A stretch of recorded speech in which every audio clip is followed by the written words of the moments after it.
সবাইকে স্বাগত জানাচ্ছি বিটিভিজ ইনফোটেইনমেন্টে। আপনাদের সাথে আছি আমি সুস্মিতা দাস। গত ৩ জুলাই মস্কো আনুষ্ঠানিকভাবে তালেবানকে আফগানিস্তানের বৈধ সরকার হিসেবে স্বীকৃতি দেয়। এই স্বীকৃতি তালেবানদের বহির্বিশ্বে যোগাযোগের ক্ষেত্রে একটি নতুন অধ্যায় উন্মোচন করেছে। অনেকের কাছে রাশিয়ার এই পদক্ষেপটি কিছুটা বিস্ময়কর প্রতীয়মান হলেও কার্যত রাশিয়ার এই সিদ্ধান্তের নেপথ্যে একাধিক কারণ রয়েছে। রাশিয়া এর মধ্য দিয়ে তাদের আঞ্চলিক ও ভূ রাজনৈতিক স্বার্থ নিশ্চিত করতে চেয়েছে। তালেবানদের প্রতি রাশিয়ার দৃষ্টিভঙ্গি ও কৌশলগত পরিবর্তনের নেপথ্য কারণ জানব এবারের প্রতিবেদনে।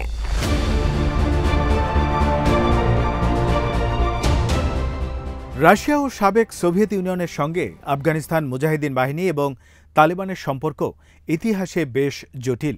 ১৯৭৯ থেকে ৮৯ সালের মধ্যে আফগানিস্তানে কোল্ড ওয়ারের সর্বশেষ প্রক্সি যুদ্ধে পরাজয়ের পর একবিংশ শতকের গোড়ার দিকে যুক্তরাষ্ট্রের সন্ত্রাস বিরোধী যুদ্ধকে প্রাথমিকভাবে সমর্থন করলেও রাশিয়া আবার নতুন এক গেম শুরু করেছে। রাশিয়া হল প্রথম একটি পরাশক্তি যারা তালেবান সরকারের দ্বিতীয় অধ্যায়কে আনুষ্ঠানিকভাবে স্বীকৃতি দিয়েছে, যা তালেবান 2 নামেও পরিচিত।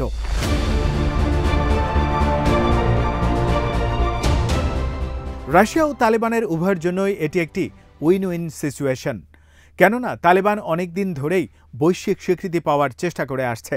রাশিয়ান স্বীকৃতি তাই তালেবানের জন্য বড় এক ধরনের অর্জন, আর রাশিয়াও পুরনো টানাপোড়েন ও সমীকরণ পেছনে ফেলে নতুন করে পরিস্থিতি রিভিউ করার যে পথে হেঁটেছে তাও একটি সাহসী পদক্ষেপ। প্রশ্ন হলো ২০ বছরের বেশি সময় পর তালেবানের পুনরায় বিশ্বমঞ্চে যুক্ত হওয়াটা কতটা গুরুত্বপূর্ণ প্রভাব ফেলতে পারে।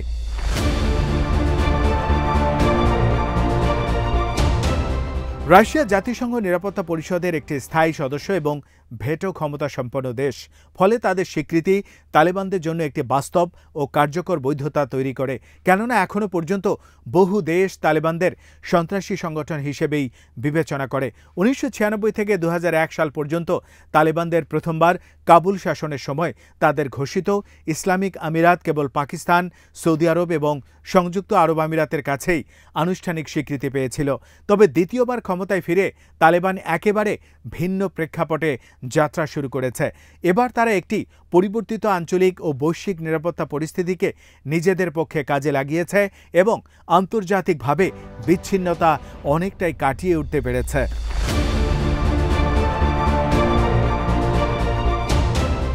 তালেবানদের প্রতি কূটনৈতিকভাবে বন্ধুত্বের হাত বাড়িয়ে দেয়া রাশিয়ার জন্য কৌশলগত সুবিধা তৈরি করতে পারে, বিশেষ করে এমন একটি সময় যখন রাশিয়া ইউক্রেন যুদ্ধ, পশ্চিমা নিষেধাজ্ঞা এবং দুর্বল অর্থনীতির মতো চ্যালেঞ্জে জর্জরিত। মস্কোর দৃষ্টিতে আফগানিস্তান হলো একটি কার্যকর কৌশলগত তীর যা তার নিজের ঝুলিতে রাখতে চায়। তাছাড়া আফগানিস্তান নিয়ে রাশিয়ার আগ্রহ বরাবরই অনেক বেশি। এই দেশটির পেছনে রাশিয়া বহু আগে থেকেই বিনিয়োগ করে রেখেছিল। এমনকি যুক্তরাষ্ট্রের সন্ত্রাস বিরোধী যুদ্ধ চলাকালীন সময়েও রাশিয়ার এই সংশ্লিষ্টতা বন্ধ হয়নি।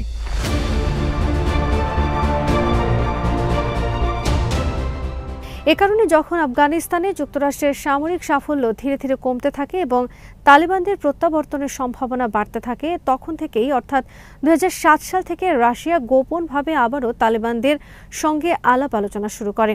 প্রাথমিকভাবে এই সংলাপ শুরু হয়েছিল মাদক পাচার ও নিরাপত্তা ইস্যু নিয়ে। রাশিয়া যুক্তরাষ্ট্রকেও তাদের তালেবান সংলাপে অন্তর্ভুক্ত করার চেষ্টা করেছিল। যুক্তরাষ্ট্র সেই আহ্বানে সাড়া না দিলেও ভারত, চীন, পাকিস্তান, আফগানিস্তান ও ৫টি মধ্য এশিয়ার দেশ উক্ত আলোচনায় অন্তর্ভুক্ত ছিল। ২০১৫ সালের পর যখন খোরাসানে ইসলামিক স্টেট বা আইএস এর প্রভাব বাড়তে থাকে, তখন রাশিয়া ও তালেবান উভয় আইএসকে নিজেদের জন্য নিরাপত্তা হুমকি হিসেবে বিবেচনা করতে শুরু করে। এর পাশাপাশি রাশিয়া বিভিন্ন সময়ে আফগানিস্তানে জাতীয় ঐক্য ও রাজনৈতিক সমঝোতা প্রতিষ্ঠায় সক্রিয়ভাবে ভূমিকা পালন করেছে। রাশিয়া এই অঞ্চল জুড়ে মস্কো ফরমেট কনসালটেশন, টিএসটিও বা সামষ্টিক নিরাপত্তা চুক্তি সংস্থা এবং সাংহাই সহযোগিতা সংস্থা বা এসসিওর মতো বহুপাক্ষিক প্ল্যাটফর্মগুলোর মাধ্যমে সক্রিয় রয়েছে।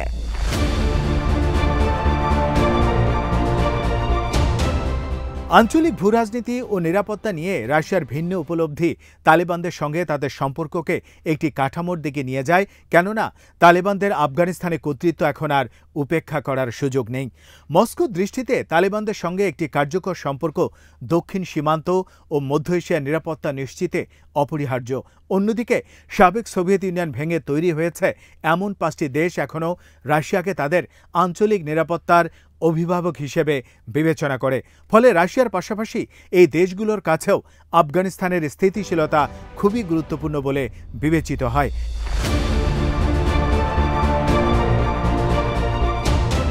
এর পেছনেও বেশ কিছু কারণ রয়েছে। আফগানিস্তানে স্থিতিশীলতা থাকলে মধ্য এশিয়ায় ও রাশিয়ার নিয়ন্ত্রণহীন শরণার্থী প্রবাহ রোধ করা সম্ভব হবে। সন্ত্রাসী ও অপরাধীদের সীমান্ত অতিক্রম করাও কঠিন হয়ে যাবে। মধ্য এশিয়া ও রাশিয়ার আইএসের মতো ইসলামী উগ্রপন্থার বিস্তার ঠেকানো সম্ভব হবে এবং এই অঞ্চলের দেশগুলোর মধ্যে অবাধ মাদক চোরাচালান বন্ধ হবে। সবকিছুর বাইরে প্রকৃত বাস্তবতা হল আফগানিস্তানে মার্কিন প্রস্থান পরবর্তী শূন্যতাকে রাশিয়া কাজে লাগিয়ে আবারও কৌশলগত প্রভাব বিস্তার করতে চায়, যা 1989 সালের পর তারা হারিয়ে ফেলেছিল। শুধু ভূরাজনৈতিক দৃষ্টিকোণ থেকে নয়, মধ্য এশিয়ায় রাশিয়ার প্রভাবের প্রেক্ষাপটেও আফগানিস্তানে যুক্তরাষ্ট্রের যে কোনো স্থায়ী উপস্থিতি মস্কোর জন্য একটি অস্বস্তিকর বাস্তবতা।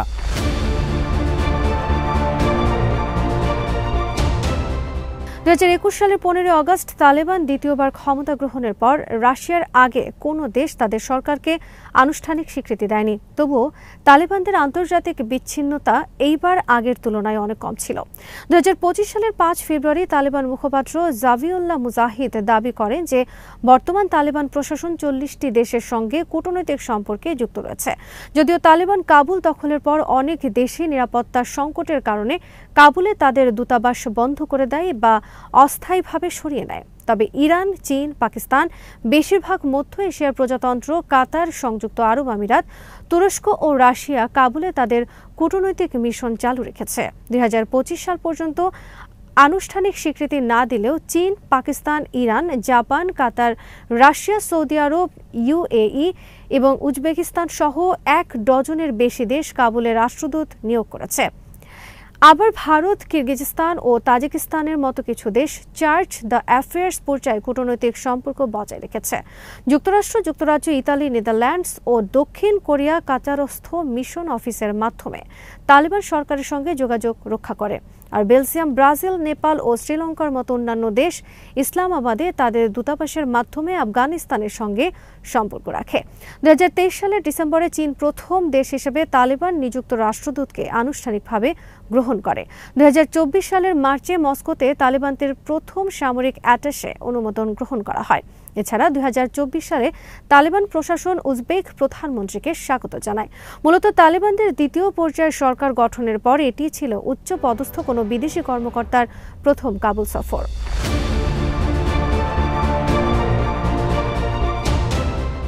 এর বাইরে 2021 সাল থেকে তালেবান বিভিন্ন আন্তর্জাতিক ও আঞ্চলিক সংগঠনের প্রতিনিধিদের সঙ্গে বহু বৈঠক করেছে। এগুলিতে ছিল জাতিসংঘ, ইউরোপীয় ইউনিয়নের আফগানিস্তান বিষয়ক বিশেষ দূত, ইকোনমিক কোঅপারেশন অর্গানাইজেশন এবং গালফ কোঅপারেশন কাউন্সিলভুক্ত দেশগুলোর প্রতিনিধিরাও সামিল ছিলেন। 2024 সালের জুনে তালেবান প্রথমবারের মতো কাতারে জাতিসংঘের উদ্যোগে আয়োজিত আফগানিস্তান বিষয়ক বিশেষ দূতদের উচ্চ পর্যায়ের বৈঠকে অংশ নেয়। এই বৈঠকে অংশ নেওয়ার ক্ষেত্রে তালেবানরা শর্ত দিয়েছিল এই বৈঠকে আফগান নাগরিক সমাজের প্রতিনিধিরা থাকবে না, যা জাতিসংঘ শেষ পর্যন্ত মেনে নেয়। তালেবানদের চাপে জাতিসংঘ সেই শর্ত মেনে নিতেও বাধ্য হয়েছিল। এইসব ঘটনা তালেবানদের কূটনৈতিক প্রসারের ইঙ্গিত দেয় এবং আঞ্চলিক ও আন্তর্জাতিক অঙ্গনে তাদের সীমিত হলেও ক্রমবর্ধমান গ্রহণযোগ্যতার প্রতিফলন ঘটছে।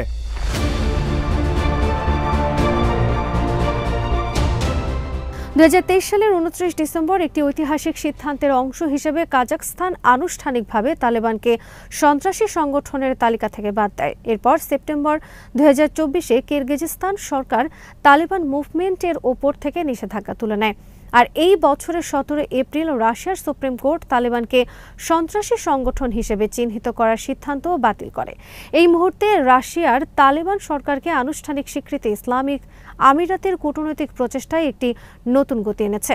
একই সময় তালেবান নিযুক্ত রাষ্ট্রদূত ও দূতদের অনুমোদন দেওয়ার মাধ্যমে চীন, পাকিস্তান, ইউএই এবং উজবেকিস্তানও তালেবান সরকারের দ্বিতীয় অধ্যায়কে পরোক্ষভাবে রাজনৈতিক বৈধতা ও স্বীকৃতি প্রদান করেছে।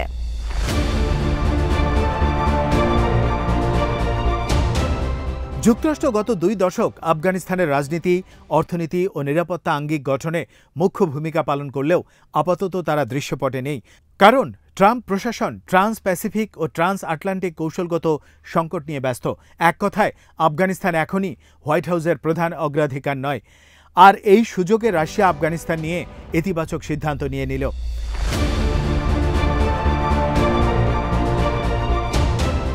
ইউক্রেন যুদ্ধকে কেন্দ্র করে এই মুহূর্তে রাশিয়ার সাথে যুক্তরাষ্ট্র ও ইউরোপীয় ইউনিয়নের সাথে এক ধরনের শীতল সম্পর্ক বিরাজ করছে। এই প্রেক্ষাপটে রাশিয়া এমন অঞ্চলে প্রভাব বিস্তার করতে চায় যেখানে পশ্চিমারা দুর্বল বা অনুপস্থিত। তালেবানকে স্বীকৃতি দিয়ে রাশিয়া সেখানে নিজেদের প্রভাব প্রতিষ্ঠিত করতে চায়। তাছাড়া চীন তালিবানের সঙ্গে বাণিজ্যিক এবং কূটনৈতিক সম্পর্ক বাড়াচ্ছে এবং ইরান সীমান্তবর্তী অঞ্চলগুলোতে তালেবানের সঙ্গে প্রায় স্বাভাবিক সম্পর্ক গড়ে তুলেছে। রাশিয়া চায় না এই দুই শক্তি এককভাবে আফগানিস্তানে প্রভাব বিস্তার করুক, তাই মস্কো তালেবানের সাথে নিজস্ব অবস্থান শক্ত করছে।